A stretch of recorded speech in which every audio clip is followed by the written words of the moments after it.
Meus irmãos e minhas irmãs, vos saúdo com a paz do Senhor. Sou o professor Gesiel Costa e este é o seu canal EBD em Ação.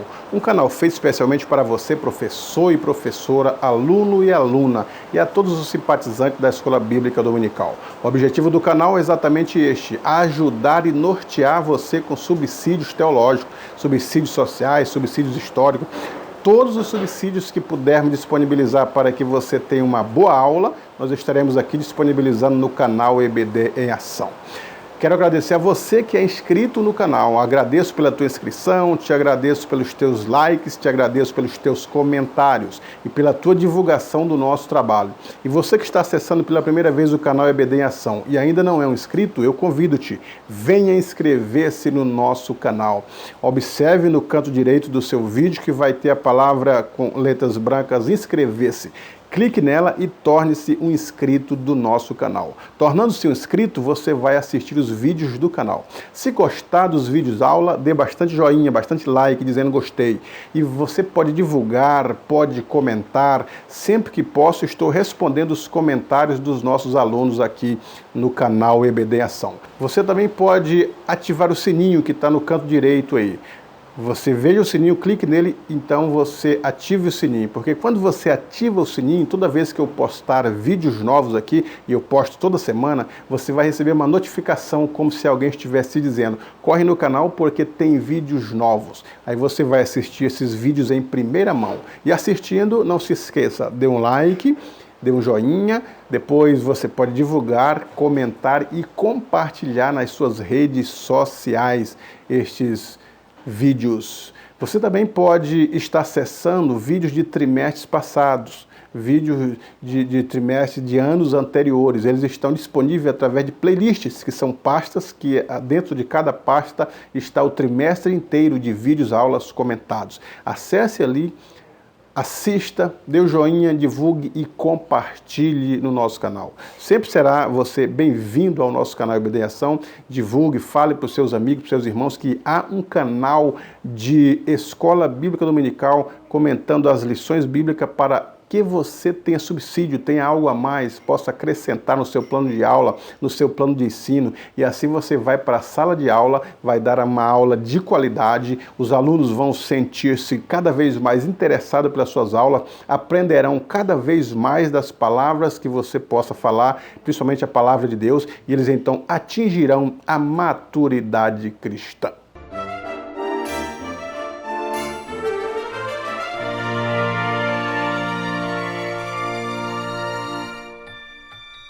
A lição de hoje, a lição de número 5, datada do dia 2 de fevereiro de 2020, traz o título: Os títulos de Jesus Cristo. Texto do dia: E toda língua confesse que Jesus Cristo é o Senhor, para a glória de Deus Pai. Filipenses 2:11.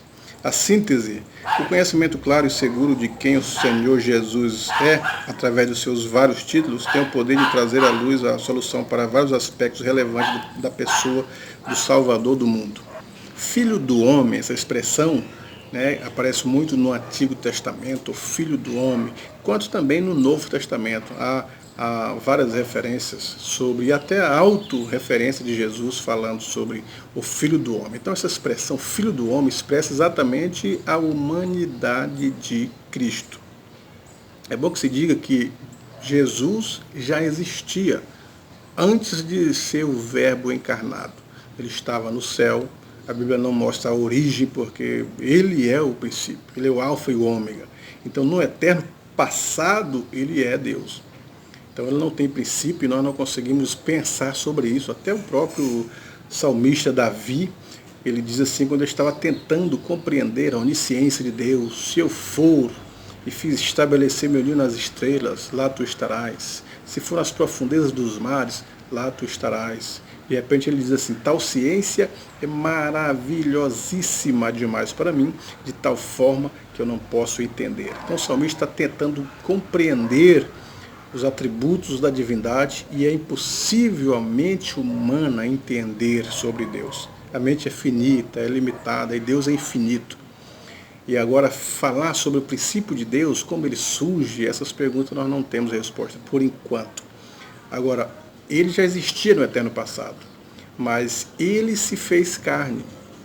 Ele aparece do fruto de Maria, no ventre de Maria, que ele é gerado pela obra do Espírito e se tornou carne.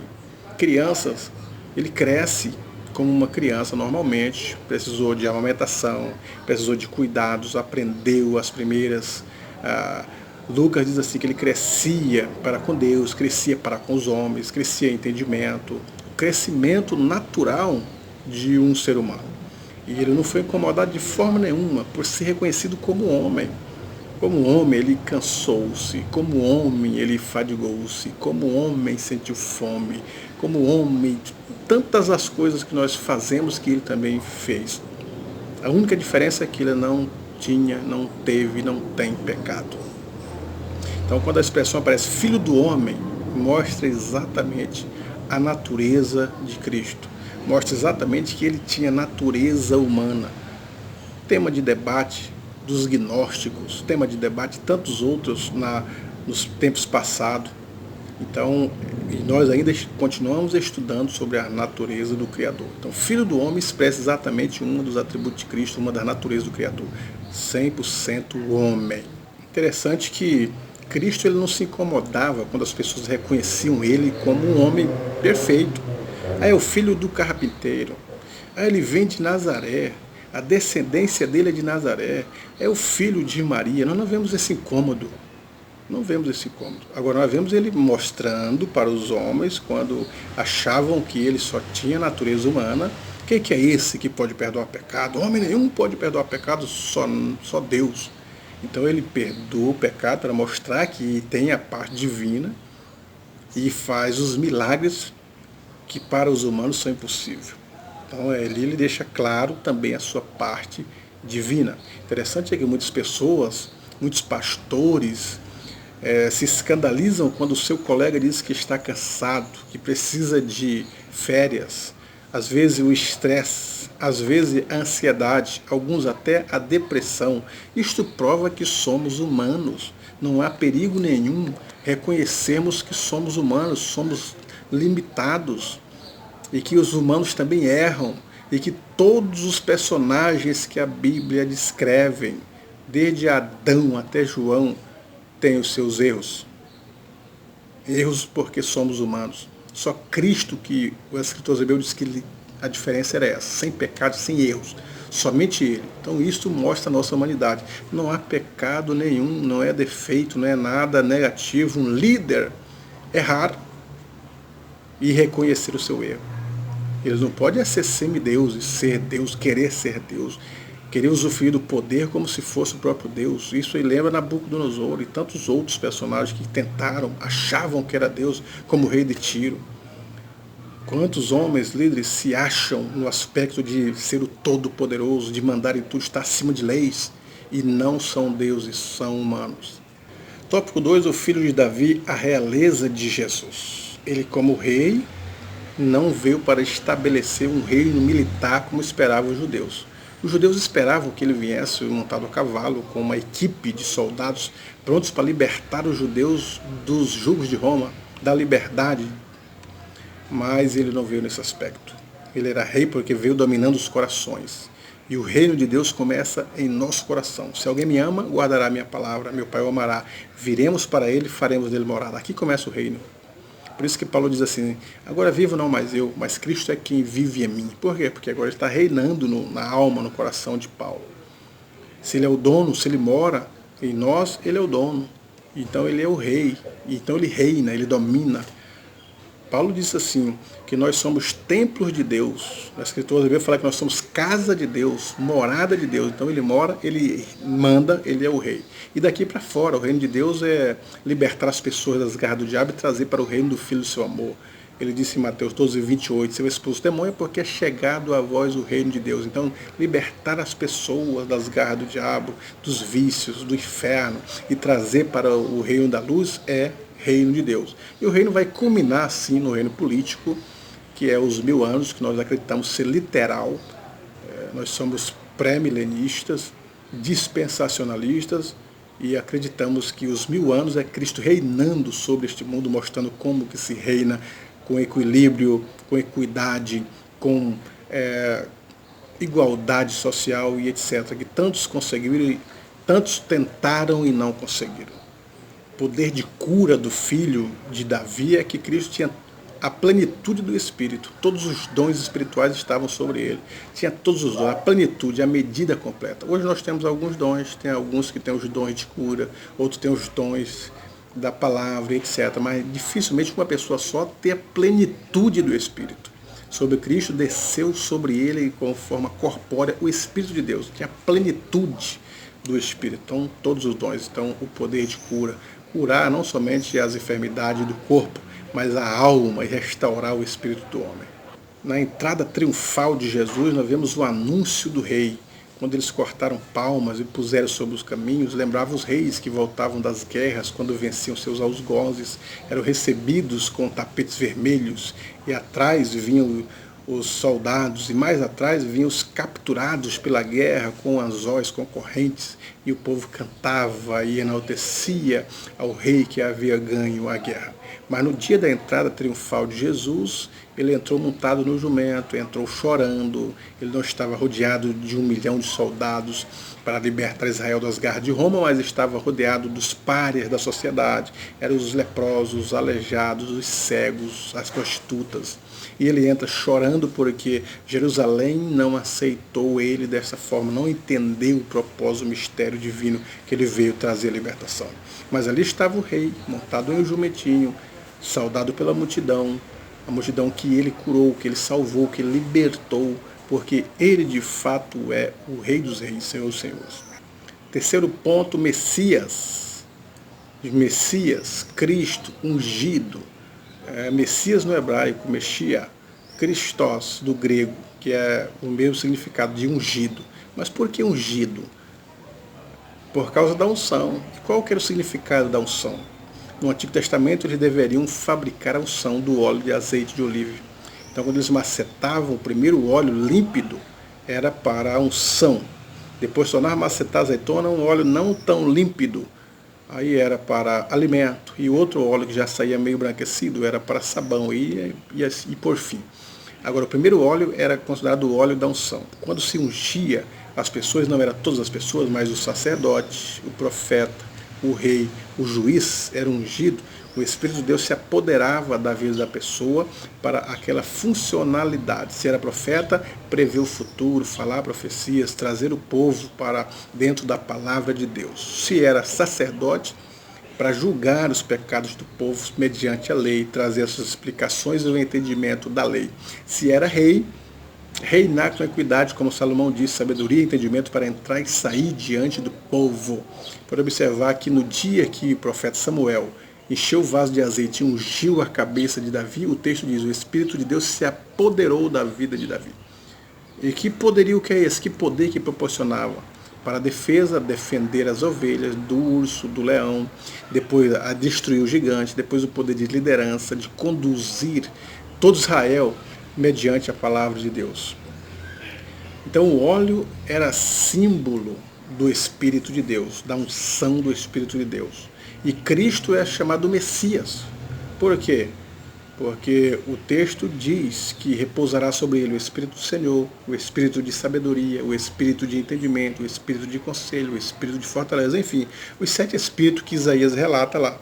Não que sejam 7 Espíritos, há um só Deus, um só Espírito, uma só fé, mas o 7 é o número da perfeição, quer dizer, sobre ele viria a medida completa, o copo cheio. Nós temos os dons do Espírito.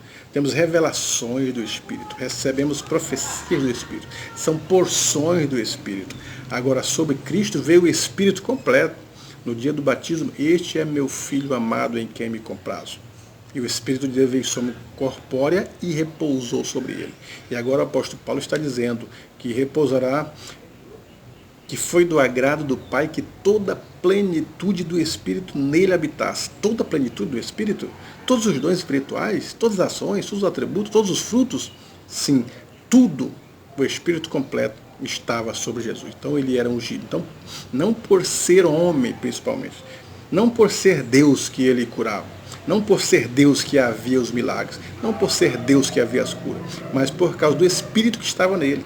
Ele, como homem, O Espírito estava nele para curar, para operar prodígios, milagres, maravilhas, para pregar, para fazer tudo que o Espírito proporciona.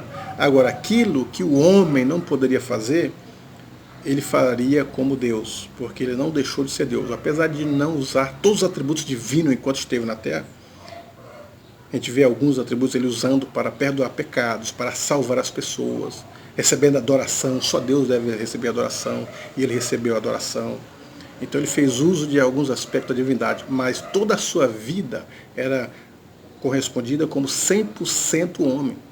Ele sendo 100% homem, precisava da ação do Espírito. Então nós, como homens, precisamos da ação do Espírito para desenvolver uma obra aqui na Terra para o nosso Deus. Então ele tinha todos os atributos, todos os dons, tudo do Espírito para fazer aquilo, a sua missão diante dos homens, diante de Deus aqui na Terra. Então quando Pedro diz assim, tu és o Cristo, conforme diz o tópico 2 aí, Pedro estava dizendo, tu és ungido. Em outras palavras, por que Cristo agradou da resposta de Pedro? Porque Pedro acertou em cheio, tu és ungido, tu pode curar, tu pode salvar, tu pode trazer milagres, tu pode trazer a ação do Espírito, tu pode batizar com o Espírito, porque é ele que batiza, né? A Bíblia diz isso. Então tu és o Cristo, tu és ungido. Ele não é somente uma pessoa, como as pessoas diziam, o carpinteiro, simplesmente o carpinteiro, ou como alguém disse em outra ocasião, pode vir alguma coisa boa de Nazaré? Quer dizer, são homens comuns, normais, falhos. Não, ele era o Cristo, ele era ungido. Tu és o Cristo, tu és ungido, tens o poder do Espírito, tens os atributos da divindade do Espírito, tens a operação, pode fazer os milagres. Pedro acertou em cheio na resposta que Cristo perguntou, quem era o Filho do Homem? E observe a expressão, quem é o Filho do Homem? Que dizeis o que sou? Quer dizer, na sua humanidade, o que as pessoas achavam? Ele deve ser mais um profeta, parecido com Jeremias, parecido com Elias. E ele era o Cristo, ungido. Tinha toda a plenitude do Espírito para abençoar Israel e as nações como abençoou. Para a nossa juventude, quem é Jesus hoje? Será que vocês estão conscientes de quem é Jesus? Pode dar uma resposta acertada como deu Pedro? Pode ter convicção da fé em Jesus Cristo? Ou estão sendo submetidos pelo marxismo cultural? Ou o evolucionismo já tem balançado a memória de muitos? Os filósofos já têm dito para você quem é Cristo? E nessa lição você precisa ter a certeza de saber quem é Jesus para você. Ele é o Salvador? Você de fato crê em Jesus Cristo como Salvador? Ele é o teu Deus, ele é o teu dono? Você entregou a sua vida para ele? Como que você enxerga? Como você entende? Como você reage às questões do Cristo? Quem é Jesus? Você pode definir para nós quem é Jesus?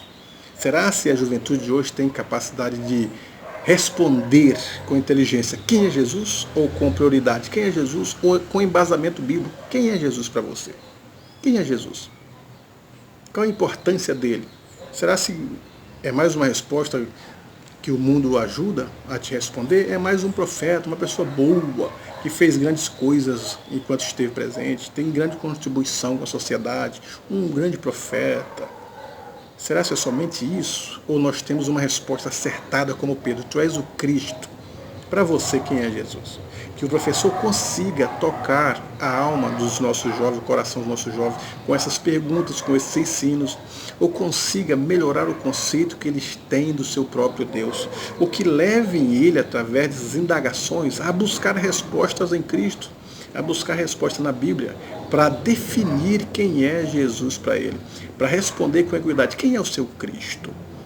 Portanto, professor e professora, que você consiga atingir não só as emoções, mas o intelecto, o raciocínio, o pensamento dos nossos jovens com o poder da palavra, e que eles possam sentir-se transformados ou desafiados a buscar uma resposta, responder com equidade quem é Jesus. Deus em Cristo te abençoe, uma ótima aula.